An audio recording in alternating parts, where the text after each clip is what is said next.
Bonjour à tous, nous sommes très heureux de vous retrouver ce matin pour une nouvelle série de cultes en ligne avec le TPE. Alors nous sommes en train de nous équiper, de nous former afin de partager ensemble des cultes dynamiques, bénissants, intéressants et vous aurez l'occasion de vous rendre compte au fur et à mesure des semaines qui passent des améliorations hein, si vous êtes attentifs hein, dans le travail que nous sommes en train de faire. Alors, nous vivons un tournant au niveau de l'Église, avec une façon supplémentaire de pouvoir ainsi impacter notre entourage via les cultes en ligne. Alors ce matin, le pasteur Bernard va nous donner les clés pour passer au travers des moments difficiles, fleurir dans l'adversité. C'est sa thématique de ce matin. Et puis nous aurons l'occasion d'avoir un temps de témoignage, un temps de Sainte Seine.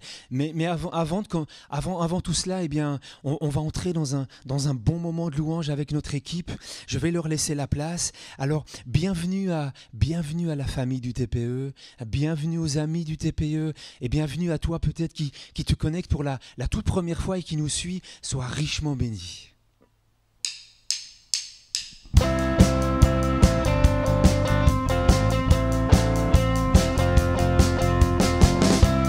Eh bien, je vais vous inviter à vraiment vous sentir à l'aise. On va vraiment inviter le Seigneur à prendre toute la place ce matin. Notre désir, c'est de faire monter vers notre roi notre louange, notre reconnaissance. Et vraiment, sentez-vous libre. Oui, vous êtes chez vous, vous allez me dire, donc on se sent à l'aise. Mais vraiment, louons, comme si on était dans la maison du Seigneur. Allez, c'est parti.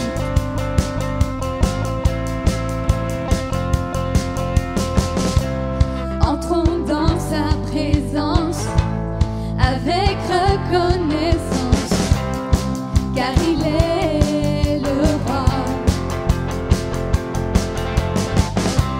Sa joie brûle nos cœurs, sa paix chasse nos peurs. Oui, il est notre roi.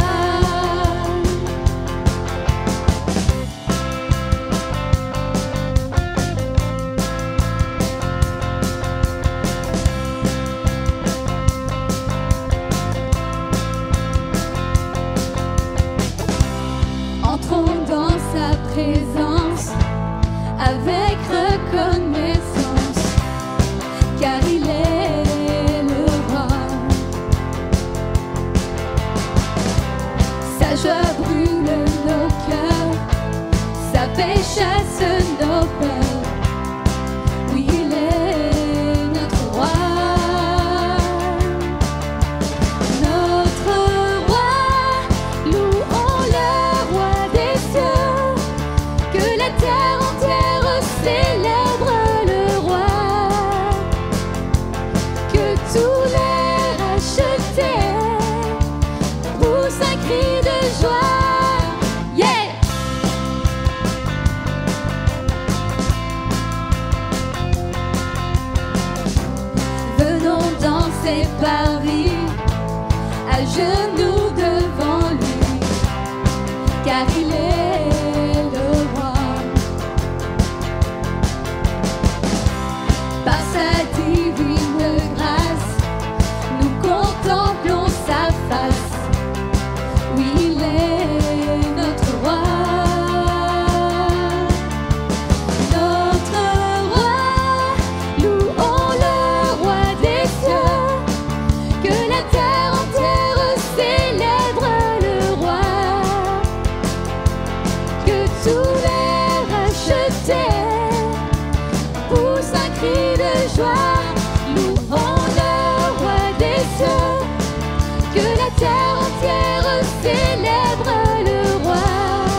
Dieu. Yeah, yeah, yeah, yeah, yeah. Tu es le roi des cieux. Yeah, yeah, yeah, yeah, yeah. Louons le roi des cieux. Que la terre entière célèbre le roi. Que tous les rachetés poussent un cri de joie. Louons le roi des cieux. Que la terre entière célèbre le roi. Que tous les rachetés poussent un cri de joie. Yeah!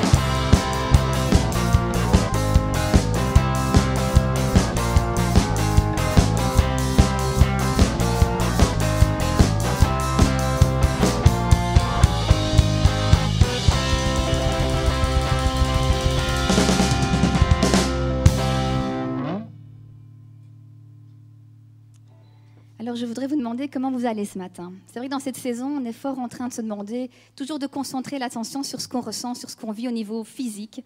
Mais moi, je voudrais vous demander chez vous, comment va votre âme? Comment va votre âme? Comment va votre intérieur? Et c'est vrai que les saisons ne sont pas faciles, mais je voudrais vraiment vous encourager à travers ce chant de vous dire « Christ est ma joie ». Christ est ma joie. Et ce matin, peu importe ce que je vis, peu importe ce que je ressens dans mon corps, peu importe si mon âme peut-être est triste au-dedans de moi, eh bien, je veux centrer mon regard sur mon Jésus et vraiment vivre et expérimenter pleinement sa joie. Christ est ma joie. Allez, c'est parti, on y va ensemble.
j'espère vraiment que vous pouvez vraiment entrer dans la présence du Seigneur ce matin. Et je voudrais vraiment inviter le Saint-Esprit. Il n'y a pas de limite. Il n'y a pas de limite entre le fait que nous soyons ici et vous chez vous. Dans l'Esprit, il n'y a pas de limite. Et je voudrais vraiment inviter le Saint-Esprit à vous visiter là dans votre intérieur. Vraiment à vous rencontrer, à vous toucher, à vous embraser ce matin. Et c'est ce que nous dit ce chant. Viens feu de Dieu, viens souffle de Dieu. Viens vraiment remplir mon être parce que j'ai besoin que tu m'abreuves. Viens, souffle sur moi. J'ai soif de toi. Remplis-moi tout à nouveau. Alléluia, Jésus. Merci pour ton Saint-Esprit. Nous avons soif de toi, Seigneur. Nous avons soif de plus.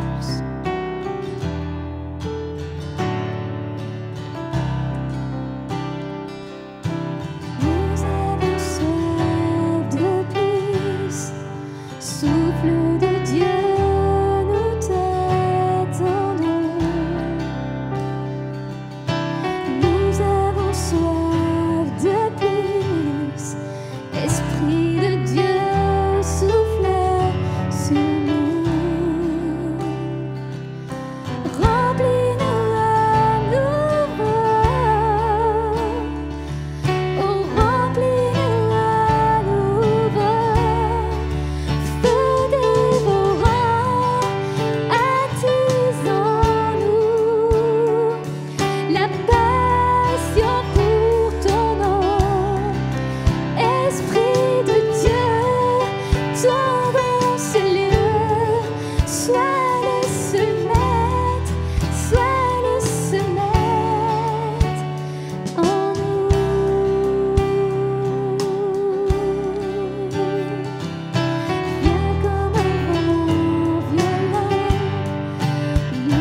viens pour purifier ma vie. Ma prière et mon cri sont viens. Quand le feu de ton esprit vient pour façonner ma vie, ma prière et mon cri sont viens. Oui, viens, viens, feu de Dieu, viens, feu de Dieu, épure mon âme, mets en moi ta flamme. Oh, viens, feu de Dieu, viens, feu de Dieu, écris sur mon front sainteté à ton nom.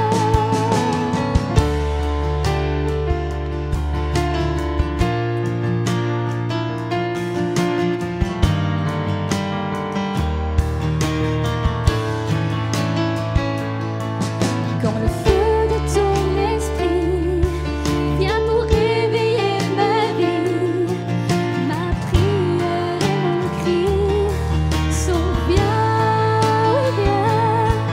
Quand le feu de ton esprit vient pour embraser ma vie, ma prière et mon cri sont viens.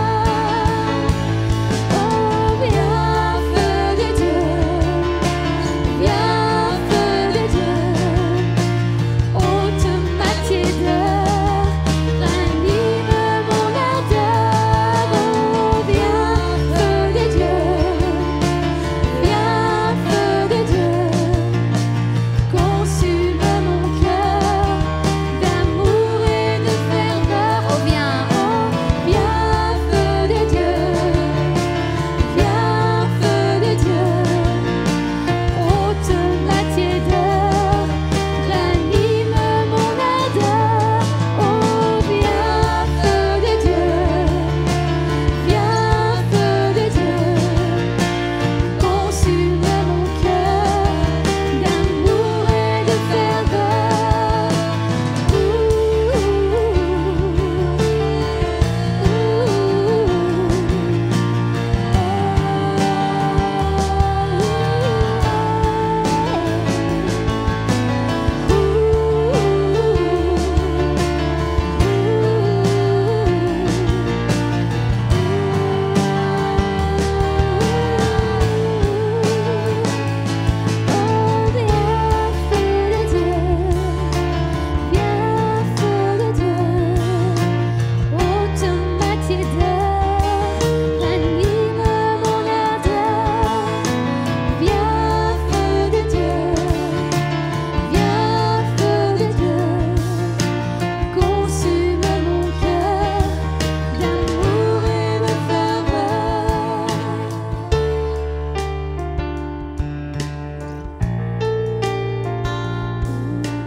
Gloire à Dieu. Merci à l'équipe Louange pour ce bon moment et c'est ce privilège que nous avons de pouvoir, malgré la distance, malgré que nous soyons séparés les uns des autres d'une manière physique, nous pouvons néanmoins continuer à louer le Seigneur ensemble et ça, c'est quelque chose d'extraordinaire. Alors comme Laurent l'a dit, le thème de mon message ce matin sera fleurir dans l'adversité. Fleurir dans l'adversité. Et j'aimerais lire avec vous en introduction un texte dans Jérémie. On connaît bien ce passage, Jérémie 29, au verset 11. Et il nous est dit ceci: « Je connais les projets que j'ai formés sur vous, dit l'Éternel, projets de paix et non de malheur, afin de vous donner un avenir et de l'espérance. » On va le relire ensemble. « Je connais les projets que j'ai formés sur vous, dit l'Éternel, projets de paix et non de malheur, afin de vous donner un avenir et de l'espérance. » Waouh, quelle promesse extraordinaire nous avons dans ce verset. Et cette promesse, c'est que lorsque l'on connaît Jésus, lorsque on marche avec Dieu, peu importe ce qui nous arrive, nous avons toujours un avenir et une espérance. Alors en ce qui concerne Jérémie, le Seigneur lui avait donné une responsabilité importante. C'était le prophète pour la nation de Juda.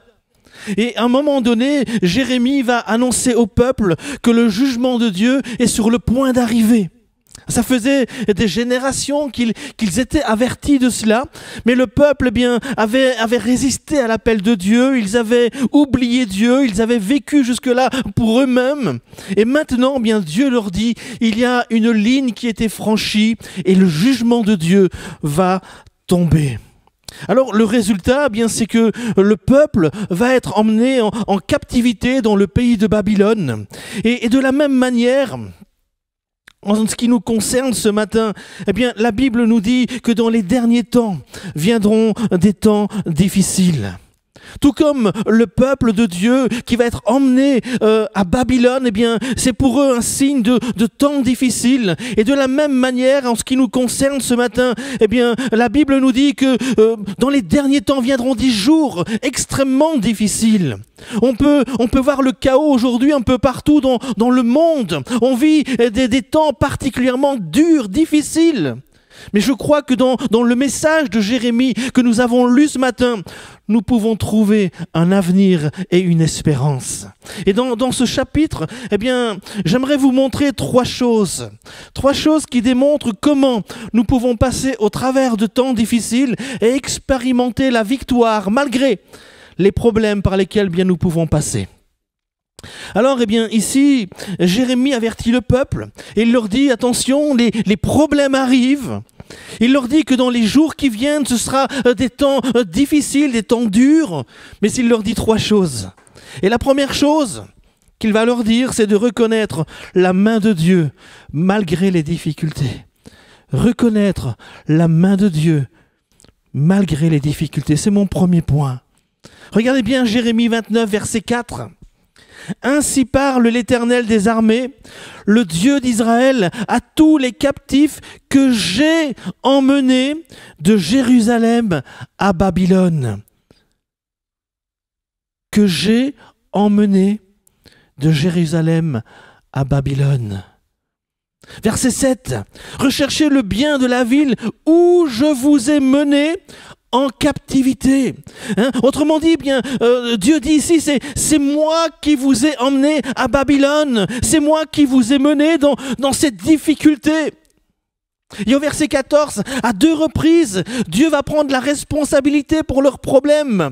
Il dit, « Je vous rassemblerai de toutes les nations et de tout le lieu où je vous ai chassés, dit l'Éternel, et je vous ramènerai dans le lieu d'où je vous ai fait aller en captivité. » On voit ici encore que Dieu dit, c'est moi qui ai fait en sorte que vous alliez là-bas. C'est moi qui vous ai chassé, c'est moi qui vous ai fait aller en captivité. Vous avez remarqué ? Et on le voit encore au verset 20. « Mais vous, écoutez la parole de l'Éternel, vous tous captifs, que j'ai envoyés de Jérusalem à Babylone. » Je vous ai envoyés. Vous savez, je crois que Dieu n'est jamais l'auteur de la méchanceté, mais il permet parfois des difficultés dans notre vie pour accomplir son plan en nous, mais aussi au travers de nous. Alors dans ces versets, Dieu dit, voilà, je vous envoie là-bas, je vous envoie à Babylone, vous allez être en captivité. Et la cause de cet état de fait, c'est leur désobéissance, évidemment. Le peuple s'était retiré de la main protectrice de Dieu. Mais Dieu l'a permis. Dieu l'a permis pour un temps. Ce n'est pas que Dieu avait perdu le contrôle, non, loin de là, mais Dieu est souverain et il reste au contrôle. Je vous ai envoyé.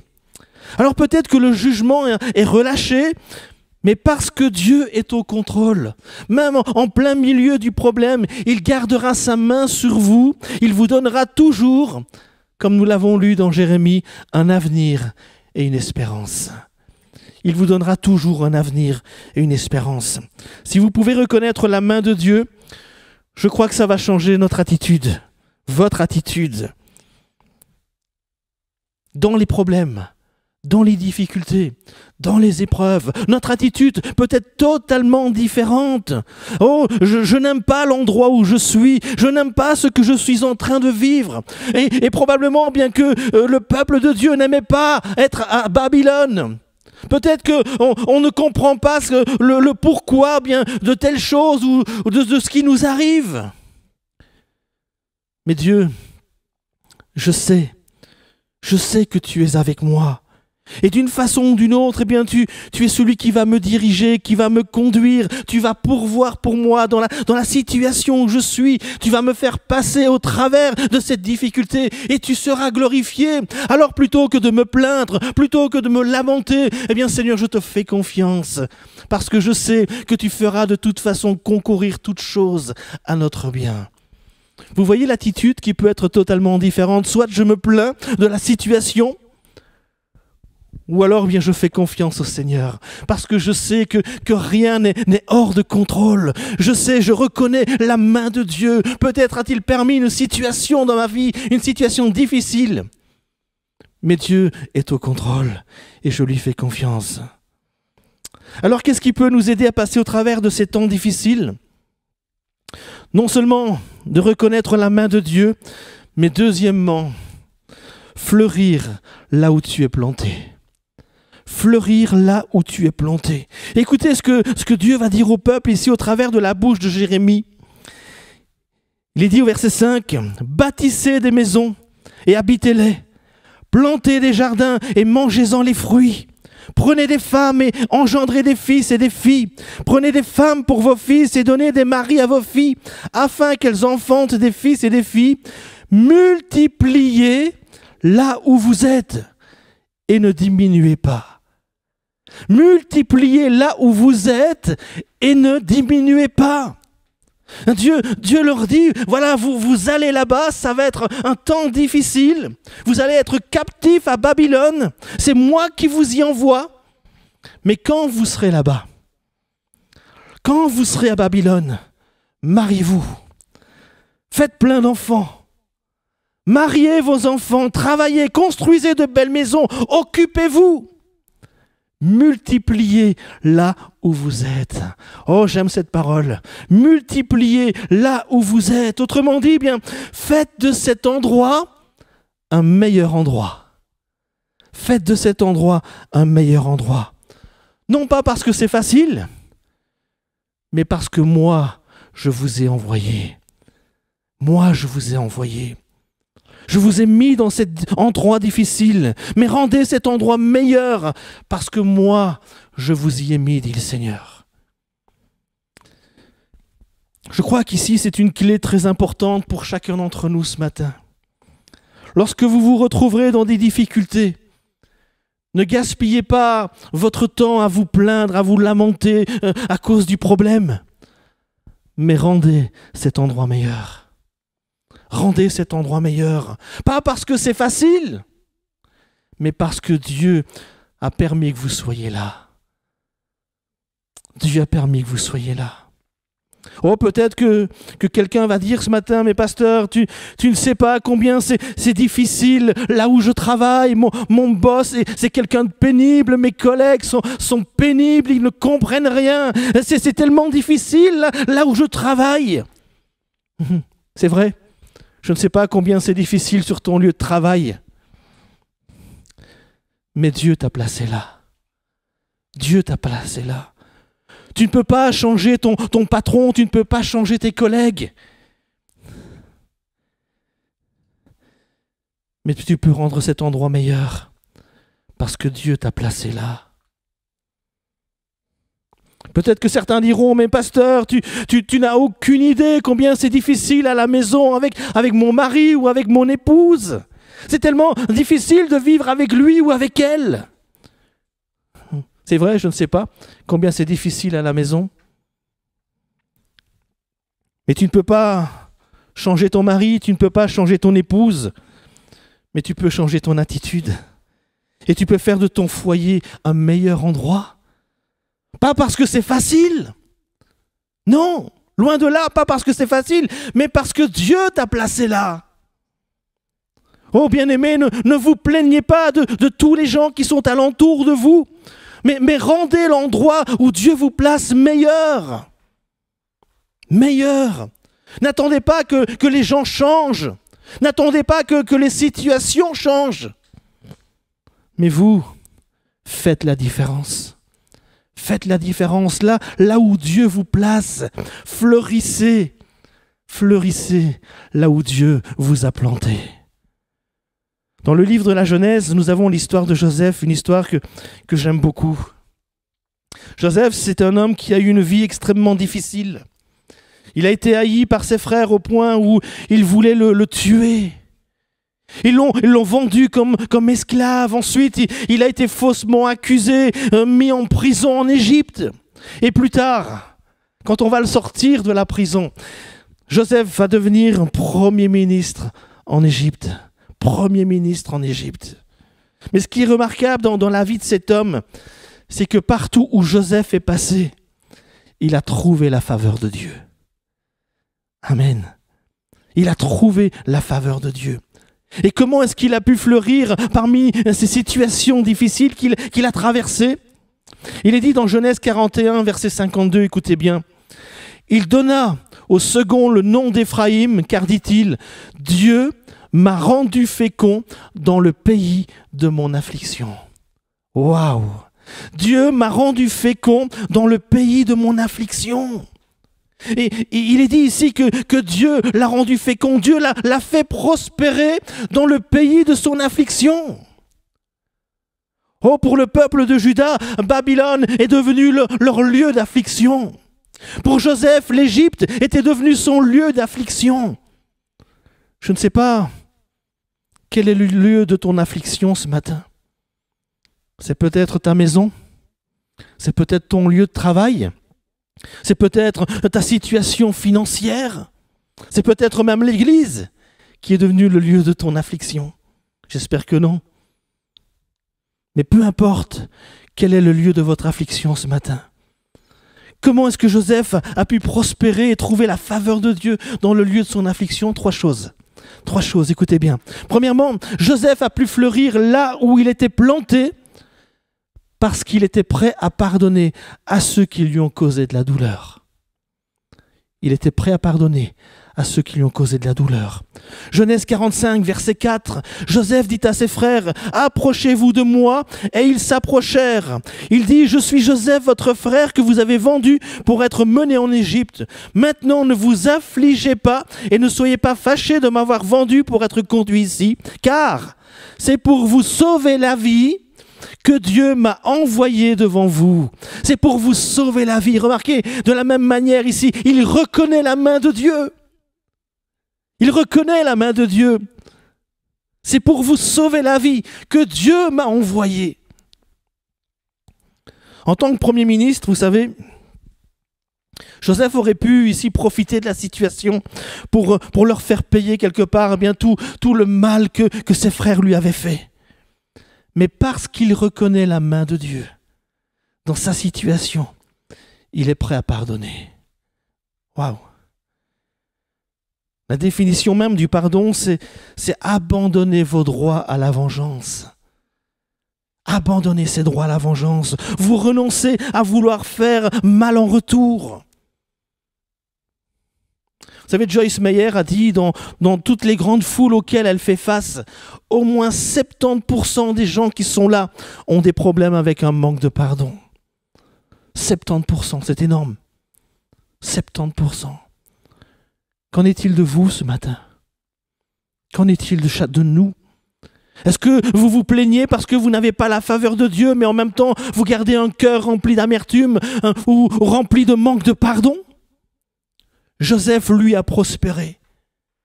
Joseph a trouvé la faveur de Dieu parce qu'il était prêt à pardonner. Alors comment est-ce que Joseph a pu fleurir dans le lieu de son affliction? Non seulement il était prêt à pardonner à tous ceux qui lui avaient causé de la douleur, mais deuxièmement, Joseph était prêt à oublier les douleurs du passé. Vous savez, il y a des gens qui disent « Oui, je pardonne. Je pardonne, Seigneur. Mais en 1982, je me rappelle ce qu'il a dit. Je me rappelle ce qu'il a fait. Oh oui, je pardonne, mais je n'oublie pas. Connaissez cette expression? Je pardonne, mais je n'oublie pas. Ça reste dans la tête. Oui.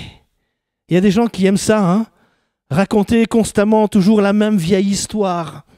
Et chaque fois que vous les rencontrez, c'est toujours la même rengaine. C'est la même histoire qui revient. À chaque fois, c'est comme s'il y avait un squelette dans le placard. Et lorsque vous venez chez eux, ils sortent le squelette du placard. Et là, ils commencent à vous raconter de long en large, dans tous les détails, tous les problèmes de leur vie. Ils n'ont rien oublié. Oh, je pardonne, oui. Oui, je pardonne. Mais je n'oublie pas. Je n'oublie pas. Oh, bien-aimé, ce matin, oubliez-le, votre squelette. Joseph, lui, était prêt à oublier tout ça. Regardez bien, Genèse 41, verset 51. Joseph donna au premier-né le nom de Manassé, car dit-il, Dieu m'a fait oublier toutes mes peines.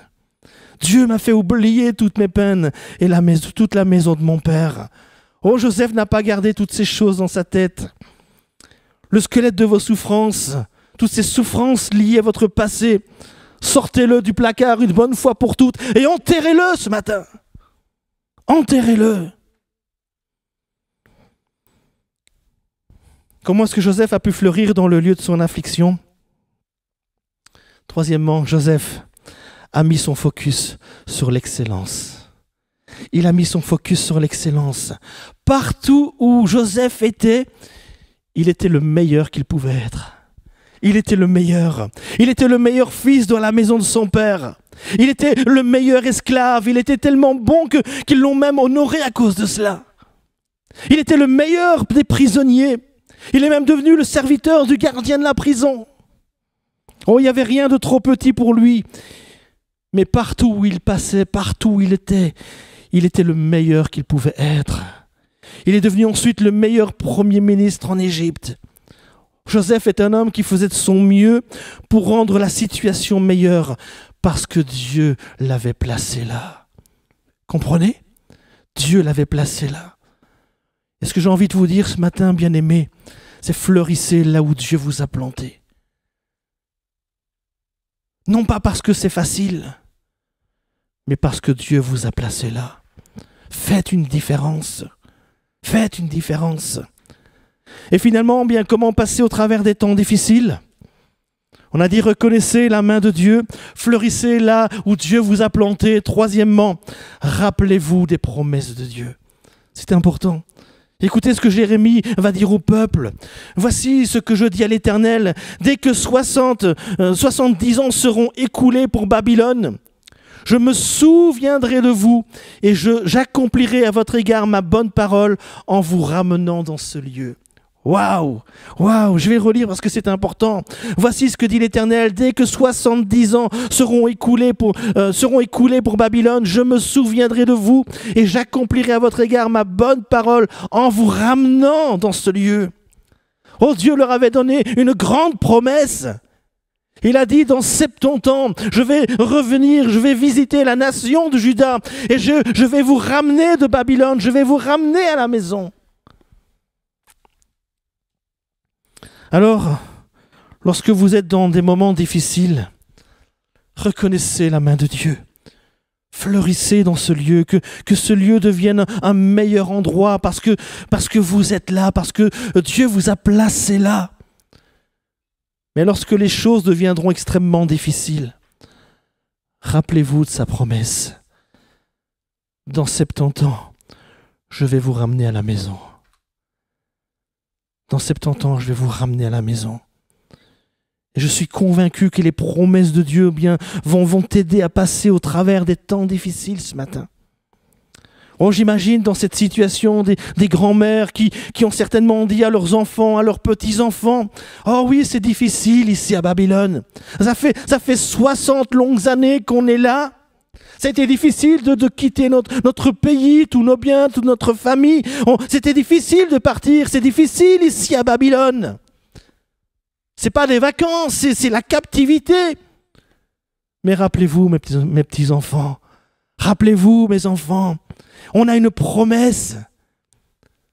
Dans 10 ans, le même Dieu qui a dit que c'était lui qui nous avait envoyés là-bas, il a dit, je vais revenir, je vais venir visiter la nation de Juda et je vais vous ramener à la maison. Quelle promesse extraordinaire. Alors mes bien-aimés, au milieu de vos difficultés, souvenez-vous des promesses. Souvenez-vous des promesses de Dieu, afin de trouver la force de passer au travers, mais d'une façon victorieuse. Je ne sais pas si vous avez déjà eu l'occasion d'aller en Islande, mais j'ai lu qu'en Islande, il y a pas mal de tunnels qui passent au travers de la montagne. Et le plus long de ces tunnels fait plus de 9 km de long. 9 km de long au travers de la montagne. Et ce qu'il y a de particulier dans certains de ces tunnels, eh bien, c'est qu'ils sont fabriqués, mais avec une seule voie. Alors on roule dans les deux sens, mais il y a une seule voie. Une seule voie. Et alors que vous roulez dans le tunnel, eh bien, il fait noir, on ne voit pas le bout du tunnel. Et la seule indication, eh bien, c'est que tous les kilomètres, il y a un panneau, eh bien, sur lequel est indiqué 2 chiffres. 2 chiffres. Le premier chiffre, eh bien, indique le nombre de kilomètres que vous avez parcouru dans le tunnel. Et puis le chiffre qui est juste en dessous, eh bien, indique le nombre de kilomètres qui vous reste à parcourir. Et tous les 500 mètres, eh bien, dans le tunnel, au fur et à mesure où vous avancez, il y a une espèce d'accotement. Puisque le tunnel n'est qu'à une seule voie, eh bien forcément, si un véhicule arrive dans le sens inverse, il faut pouvoir se mettre sur le côté.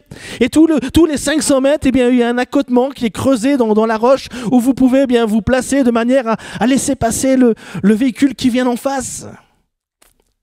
Et alors que vous roulez, il y a ces panneaux qui vous indiquent eh bien, le nombre de kilomètres que vous avez parcouru et ce qui vous reste à parcourir. Alors ça commence, eh bien, si le tunnel fait 9 km, ça commence par 1 sur 8. 1 sur 8. Et puis vous avancez et un peu plus loin, eh bien, c'est 2 sur 7. Et puis c'est 3 sur 6. 4 sur 5. 5 sur 4. 6 sur 3. 7 sur 2. 8 sur 1. Et plus on avance, eh bien, plus le chiffre supérieur augmente et plus le chiffre inférieur descend. Et lorsque vous arrivez à 8 sur 1, eh bien vous savez qu'il vous reste 1 kilomètre à parcourir dans le tunnel. Et puis vous continuez à avancer. Et puis là, vous voyez le dernier accotement à 500 mètres. Et là, probablement, vous commencez à chercher la lumière au loin. On commence à chercher la lumière au loin. On sait qu'on n'est plus très loin. Et puis vous arrivez dans les derniers mètres. Et là, vous commencez à percevoir la lumière. Et là, on sait qu'on est au bout du tunnel. On sait que la sortie est proche. Vous savez que vous êtes sur le point de passer au travers parce que vous avez vu les panneaux, vous avez vu les signes. Et puis tout d'un coup, bien la lumière est là et vous sortez du tunnel. Dans l'évangile de Luc, je vais terminer avec cela ce matin. Dans l'évangile de Luc, au chapitre 21, verset 28, on voit que Jésus avertit. Il nous avertit. En disant qu'il reviendra et il a donné plusieurs signes. Des signes qui devront précéder son retour. On voit aujourd'hui de plus en plus de grandes catastrophes arriver sur toute la surface de la terre. Aujourd'hui, la crise du Covid, ce n'est pas juste local, mais c'est partout dans le monde. Mais en plein milieu de cela, alors qu'il y aura de l'angoisse chez les nations qui ne sauront que faire, Jésus a dit, quand ces choses commenceront à arriver, redressez-vous. Levez vos têtes, parce que votre délivrance approche. Alléluia. Votre délivrance approche. Voilà notre espérance ce matin. Dieu nous donne un avenir et une espérance. Je ne sais pas ce que le futur nous réserve, mais nous savons qui tient notre avenir entre ses mains, n'est-ce pas? Nous savons qui nous a fait la promesse. Il a dit, levez la tête. Levez la tête, reconnaissez la main de Dieu, fleurissez dans cet endroit et rappelez-vous des promesses, rappelez-vous de la promesse, votre délivrance approche, votre délivrance approche. J'aimerais vous inviter à prier avec moi ce matin. Seigneur, je Je veux te remercier pour ce grand privilège que nous avons de pouvoir entendre ce message de ta parole, Seigneur, nous laisser encourager par elle ce matin. Je te demande, Seigneur, de toucher tous les cœurs, de toucher tous les cœurs, de tous ceux et celles qui ont entendu ce message. Peu importe les choses que chacun traverse, nous avons tous des vies différentes, des parcours différents, des épreuves qui sont différentes. Mais peu importe les circonstances dans chacune de nos vies personnelles, Seigneur, je demande, Père, que tu puisses nous aider ce matin à réaliser que nous pouvons passer au travers de toutes ces difficultés d'une manière victorieuse. Parce que ces choses ne sont pas hors de contrôle. Tu es souverain. Tu restes au contrôle, Seigneur. Et si tu permets ces difficultés dans nos vies aujourd'hui, c'est parce que tu as un plan. C'est parce que tu as un but. Nous voulons pour notre part ce matin reconnaître la main de Dieu au sein de nos difficultés. Nous voulons fleurir là où tu nous as placés, Seigneur. Que ce soit dans nos maisons, sur nos lieux de travail, même dans l'église. Nous voulons rendre l'endroit où tu nous places meilleur. Parce que c'est toi qui nous y envoies. Et comme pour Joseph ce matin, aide-nous à pardonner à tous ceux qui nous ont causé du tort. Aide-nous, Seigneur, à oublier le passé. Que ces choses ne puissent pas rester dans nos têtes, dans nos esprits, mais que nous puissions littéralement bien enterrer toutes ces choses et les laisser de côté et nous tourner vers ce qui est en avant ce matin. Et comme pour Joseph, aide-nous, Père, à mettre le focus sur l'excellence. Que là où nous nous trouvions, nous puissions toujours être le meilleur. Je veux être le meilleur là où tu m'envoies, Seigneur. Pas parce que c'est facile, mais parce que tu m'as placé là. Et si tu m'as placé là, c'est parce que tu as un but à accomplir, tu as un plan à accomplir. Et lorsque ce sera difficile, je veux me rappeler de tes promesses, parce que tu as dit que jamais tu ne nous abandonnerais. Jamais. Tu as promis aussi que toute épreuve, toute difficulté ne serait jamais au-delà de nos forces. Et tu nous promets ce matin, que la délivrance approche. Aide-nous, Père, ce matin. Je te prie au nom de Jésus et pour ta seule gloire. Amen. Amen. Nous voulons, Seigneur, t'offrir le meilleur. Nous voulons vraiment t'offrir nos vies. Et nous voulons te dire, c'est vrai, Seigneur, c'est difficile. Parfois, je me sens fragile. Mais Seigneur, je veux néanmoins chanter gloire à qui tu es. Je veux néanmoins rendre la louange à ton nom. Parce que tu es mon bonheur. Parce que tu as des projets de bonheur et pas des projets de malheur pour moi. Et que rien ne peut détruire notre bel avenir. Je viens t'offrir, Seigneur, ce que j'ai de meilleur. Je viens t'offrir ma vie. Oui, à toi Jésus-Christ.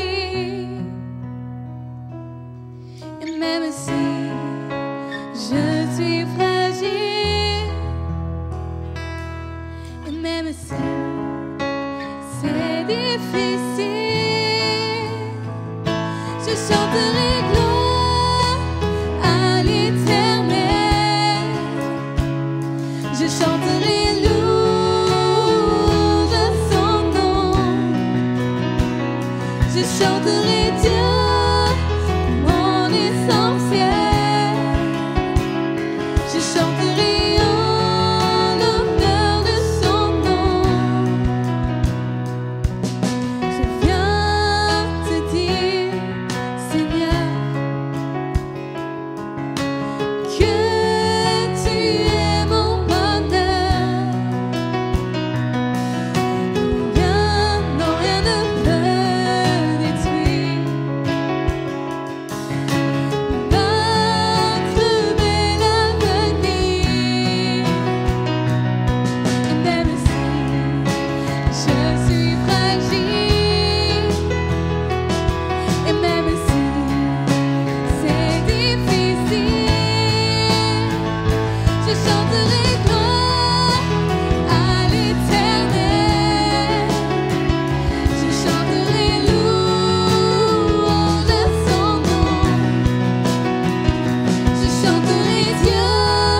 chanterai louange à son nom.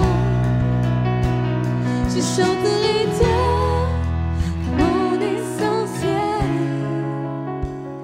Je chanterai en l'honneur de son nom. Prenez le refrain s'il vous plaît. Je voudrais vraiment vous inviter. On va reprendre avec Chloé ce refrain chez vous vraiment. Je chanterai gloire à l'Éternel. Je louerai son nom. Parce que Dieu, tu es mon essentiel. Reprenons ensemble. Louons notre Seigneur ce matin. Je chanterai gloire à l'Éternel.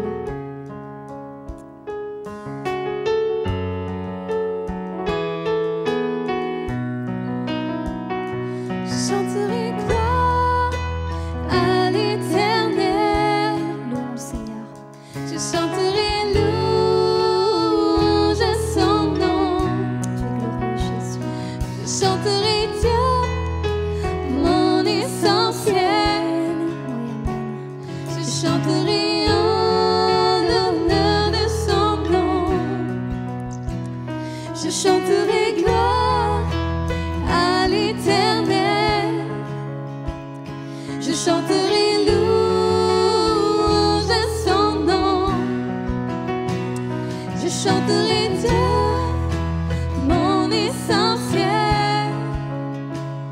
Je chanterai en l'honneur de son nom.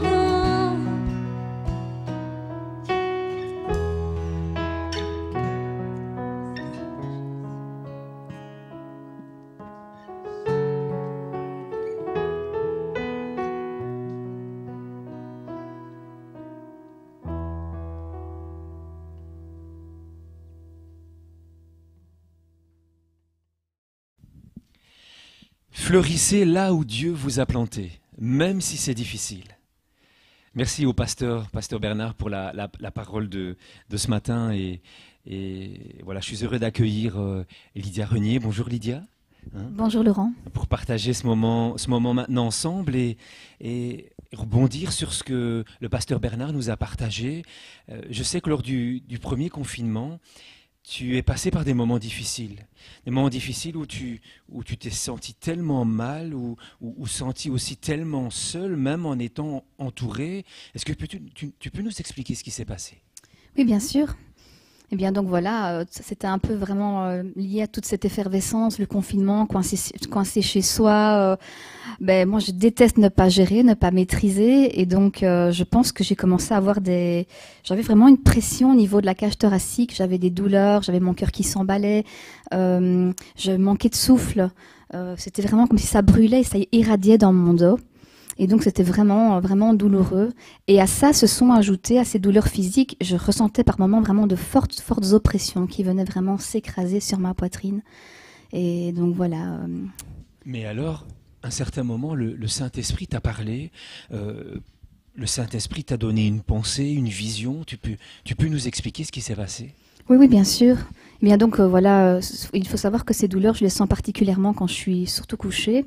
Et donc j'ai senti quelque chose d'encore plus fort sur mon cœur. Et donc j'étais déjà en prière, mais vraiment j'ai dit Seigneur, s'il te plaît, viens à mon secours. J'ai vraiment besoin de sentir ta présence sur ma vie. Et donc je priais dans l'esprit et puis j'ai vu la mer, il y avait vraiment des vagues et ça balayait, il y avait du vent, il y avait des vagues. C'est fou, mais j'avais l'impression que je pouvais ressentir ce vent qui frappait qui soufflait sur mon visage. Les vagues étaient vraiment fortes, elles étaient puissantes et c'est comme s'il y avait eu un zoom, quelque chose qui a avancé dans cette immensité de la mer. Et je voyais une sorte de rocher au loin, et donc ça continue à s'approcher. Et puis là, ben oui, c'était vraiment bel et bien un rocher. Et en approchant encore, je me suis vue sur ce rocher. Et les vagues cognaient, je les voyais arriver, s'écraser sur le rocher. Et moi, quand je me suis vue là, j'ai eu un peu plus peur, même d'ailleurs. Et puis tout d'un coup, j'ai vraiment ressenti comme quelque chose de paisible qui venait sur moi. En fait, je me suis vue sur ce rocher et j'étais à peine éclaboussée. J'étais en hauteur sur ce rocher, dans l'effervescence de tout ce qui se passait autour avec cette tempête. Et j'ai vraiment ressenti le Seigneur qui me disait je suis là, ne crains pas. Oui, c'est l'effervescence autour de toi, Mais je suis là, je suis au contrôle dans cette situation, dans ce que tu vis. Je mesure ce que tu ressens, je sais ce que tu vis. Et ça a vraiment été quelque chose de fort. En effet, c'est très fort. Dieu permet les difficultés, mais il reste au contrôle. Tout à fait. Il reste au contrôle. Et ça me fait penser à ce partage que nous avons eu avec l'Église il y a 15 jours, sur le mercredi soir, sur une de nos sessions Zoom, où on voyait ensemble que quand tu es croyant et que tu souffres, ça a toujours un but. Et on avait vu que l'apôtre Paul, ses souffrances étaient un témoignage visible pour les autres. Et même, il allait jusqu'à quelque part se réjouir de ses souffrances. Comme le pasteur Bernard nous l'a dit, il continuait à fleurir à l'endroit où il était, malgré les difficultés, et ça encourageait les autres croyants. Ça avait un impact sur les autres. Il répondait, comme le fait de fleurir, il répondait à une odeur de vie autour des autres, et non pas souvent comme on a l'habitude d'entendre des plaintes et des gémissements suite aux difficultés. Est-ce que ça te parle, ça? Est-ce que le fait de vivre ces moments-là ont été une occasion à d'autres d'être encouragés? Oui. C'est vrai que moi j'ai ma petite sœur Shirley avec qui on partage beaucoup, on se soutient énormément. Elle est venue plusieurs fois à la maison, mais dans ces cas-là, elle a débarqué à la maison pour prier avec moi. Et on a pu se partager justement comment sortir des tempêtes, comment sortir de nos luttes, sortir de tout ce qui nous faisait du mal.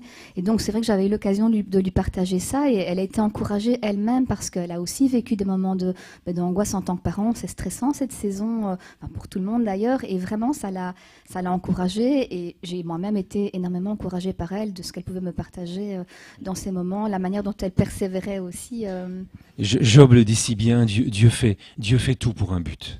Tout ce qui se passe, tout ce qui arrive. Et le pasteur Bernard clôturait son message par la prière, et dans sa prière, il nous rappelait l'importance de se souvenir des promesses de Dieu.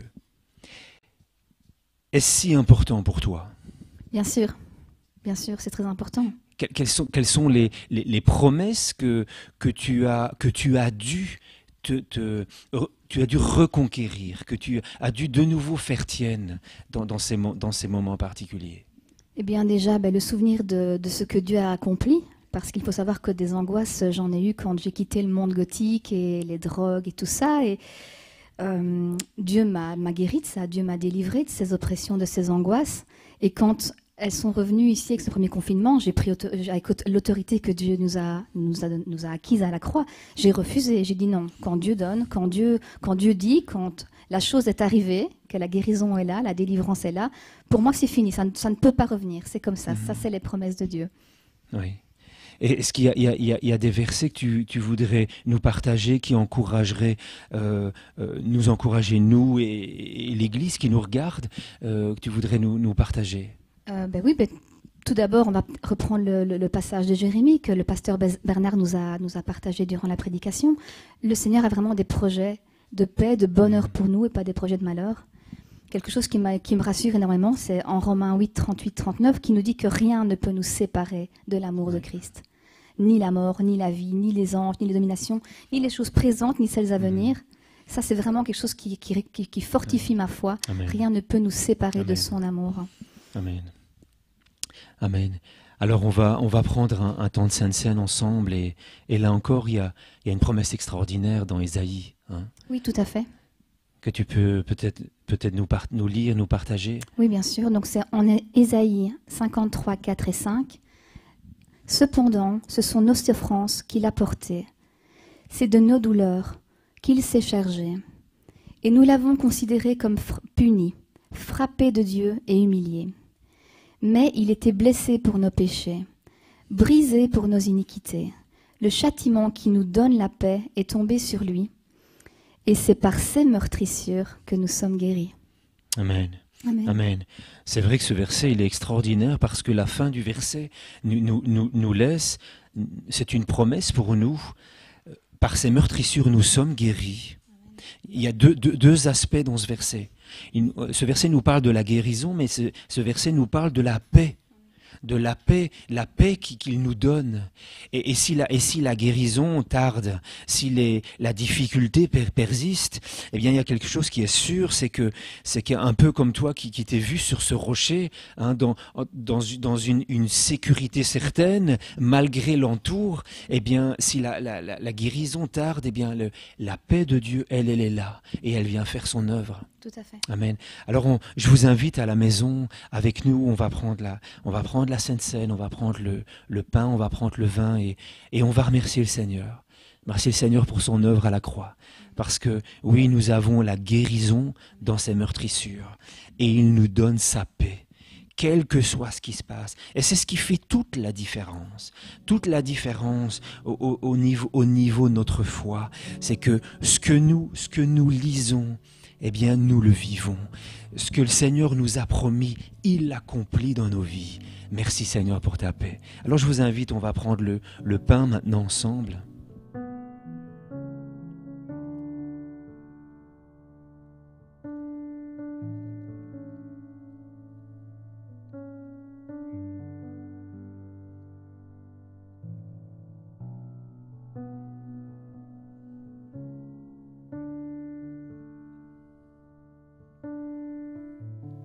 Et je vous invite à prendre le vin ou le jus de raisin avec nous.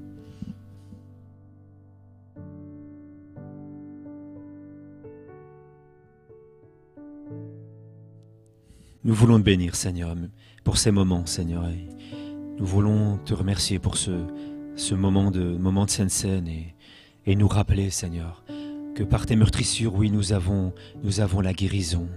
Et nous rappeler également que cette chose extraordinaire, cette paix qui dépasse tout entendement, toute intelligence.